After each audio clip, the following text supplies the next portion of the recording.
আজি আমি এটা নিউজ চেনেলৰ যোগেদি আমি শুনিবলৈ পাইছিলোঁ আমাৰ ঢেকীয়াজুলি সমষ্টিৰ বিধায়ক তথা মন্ত্ৰী অশোক সিংহালৰ কিছু মন্তব্য।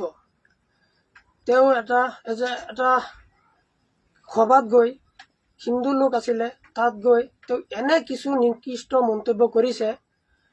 তেওঁ কৈছে যে মিয়াৰ লগত মই নাই, আৰু হিন্দু সমাজক কৈছে যে তোমালোকে যদি মিয়াৰ লগত হলি গলি কৰা তেতিয়াহ'লে তোমালোকৰ লগতো আমি নাই। গতিকে এজন বিধায়ক তথা মন্ত্ৰীৰ মুখত এনে নিকৃষ্ট মন্তব্য আমি কেতিয়াও ভবা নাছিলোঁ যে এনে মন্তব্য কৰিব। তেওঁ এজন বিধায়ক বা মন্ত্ৰী, আমি তেওঁক জিকাইছিলোঁ, আমি ভোট দিছিলোঁ, আমাৰ সমষ্টিৰ বিধায়ক।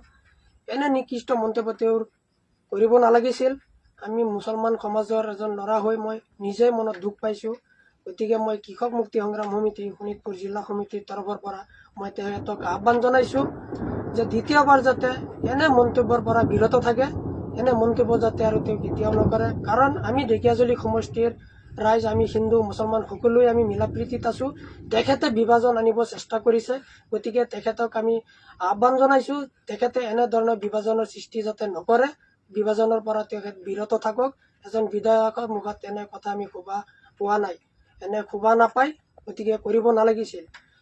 মৰ্যাদা উন্নয়নৰ কথা কৈ তেওঁলোক চৰকাৰ গঠন কৰিছে, আৰু চৰকাৰ গঠন কৰাৰ পিছত এনে নিকৃষ্ট মন্তব্য জাতি ধৰ্ম লৈ অশোক সিংহালৰ মুখত এনে কথা শুবা নাপায়। গতিকে মই তেখেতক পুনৰবাৰ আহ্বান জনাইছোঁ কৃষক মুক্তি সংগ্ৰাম সমিতি শোণিতপুৰ জিলা সমিতিৰ তৰফৰ পৰা যে এনে মন্তব্যৰ পৰা যাতে তেওঁ বিৰত থাকে।